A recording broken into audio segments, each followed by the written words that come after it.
Hi everyone, अब मैं आपको करवाने जा रहा हूँ एक्सरसाइज 3.5 का जो फर्स्ट क्वेश्चन है उसमें आपको क्या फाइंड करना है। देखो, which of the following pair of linear equation has the unique solution, no solution और infinitely many solution.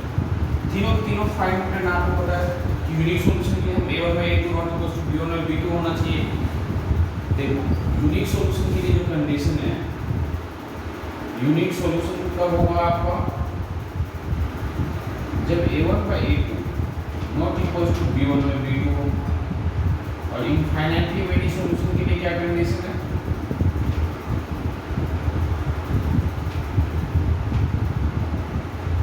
a1 by a2 equals to b1 by b2 and equals to c1 by c2।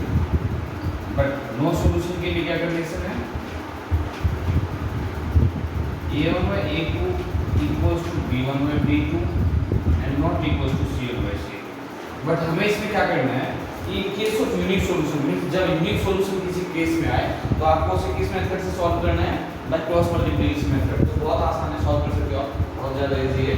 Question number second में problem हो सकती है आपको। तो देखो second number question में क्या है, लिखा है for what value of a and b does the following pair of linear equation have infinite number of solution। Means a और b कैसी क्या वैल्यू होगी जिससे ये जो इक्वेशंस है वो आपको इनफाइनाइट नंबर ऑफ सॉल्यूशन मिलते। तो देखो, हमें नहीं पता, लेकिन हमें ये पता है कि for infinite number of solution, for infinite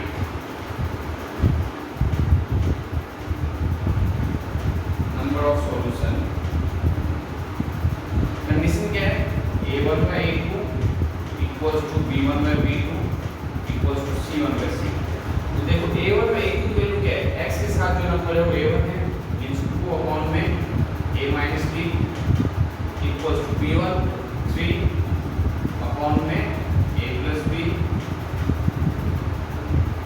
equals to c1 by c2। c1 by c2 का देखो दोनों जो c1 c2 है राइट साइड में, तो इस टाइप के क्वेश्चन में तो दोनों के दोनों वैल्यू लेफ्ट साइड में हो या राइट साइड में। ऐसा नहीं होना चाहिए कि 7 जो है आपका लेफ्ट साइड में और ये जो है आपका राइट साइड में, दोनों के दोनों एक साइड होना चाहिए। यहाँ ऑलरेडी है तो हमको चेंज करने की जरूरत नहीं है। 7 अपॉन में 3a plus b minus 2। अब देखो, हमें a और b की वैल्यू फाइंड करनी है। तो अगर आपको थोड़ा सा भी याद हो क्रॉस मल्टीप्लिकेशन मेथड, तो क्रॉस मल्टीप्लिकेशन मेथड में हम क्या करते थे, x अपॉन में y मींस x अपॉन में कोई नंबर, y अपॉन में कोई नंबर एंड 1 अपॉन में कोई नंबर। यहाँ तीनों इक्वल है, तीनों को क्या करो आप, फर्स्ट सेकंड एंड थर्ड। तो अब क्या करना आपको, एक बार फर्स्ट को सेकंड में इक्वल पुट करो और एक बार फर्स्ट को आप थर्ड में इक्वल पुट करो। अब देखो, फर्स्ट को जब मैं सेकंड के इक्वल पुट करूंगा मींस 2 अपॉन में a minus b equals to 3 upon में a plus b। Now cross multiply करो, so 2 times a plus b equals to 3 times a minus b। तो 2a plus 2b equals to 3a minus 3b। Now इन दोनों को left side ले आओ, 2a plus 2b minus 3a plus 3b equals to 0 plus 2a minus 3a means minus a plus 2b plus 3b तो plus का 5b equals to 0। ये हमने first equation consider किया।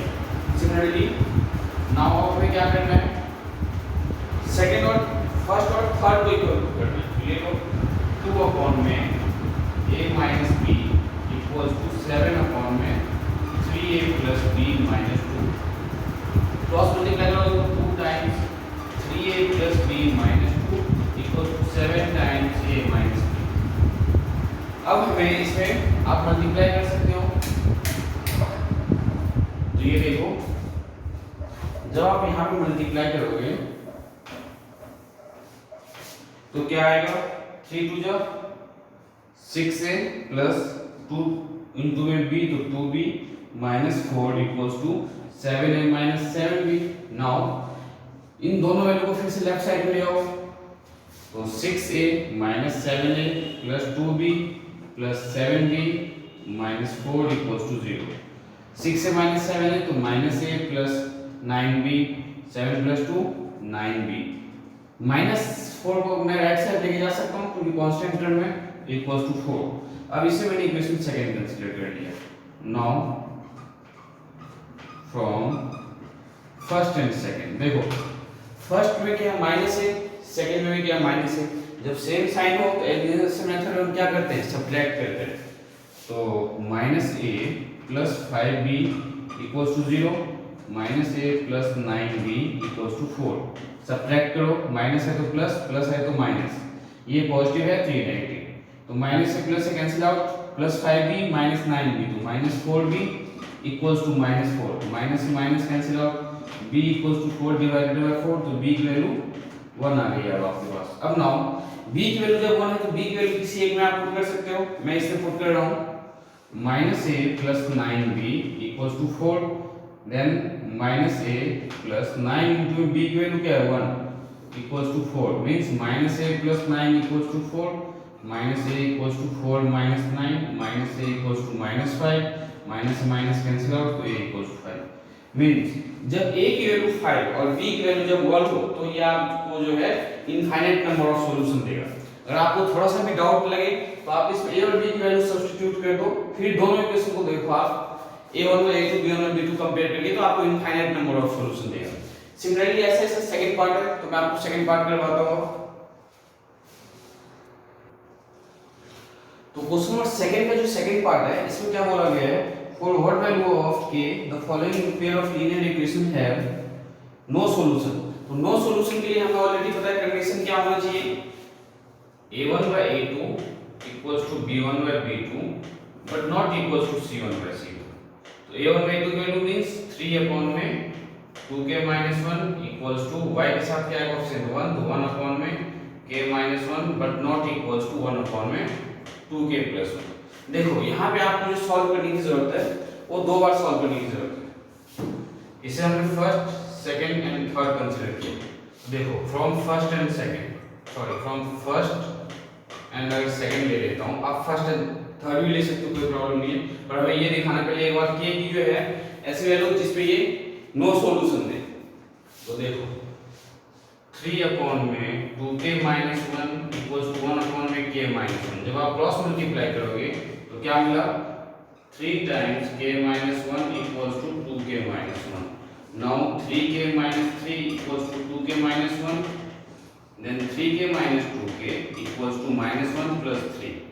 तो 3k - 2k means k = -1 + 3, तो 2 means k की value जब 2 हो तो ये हमें नो सॉल्यूशन देगा।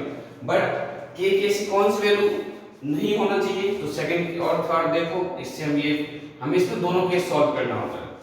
तो from second and third 1 k - 1 not equals to 1 2k + 1। Now cross multiply 1 into में 2k + 1 not equals to k - 1।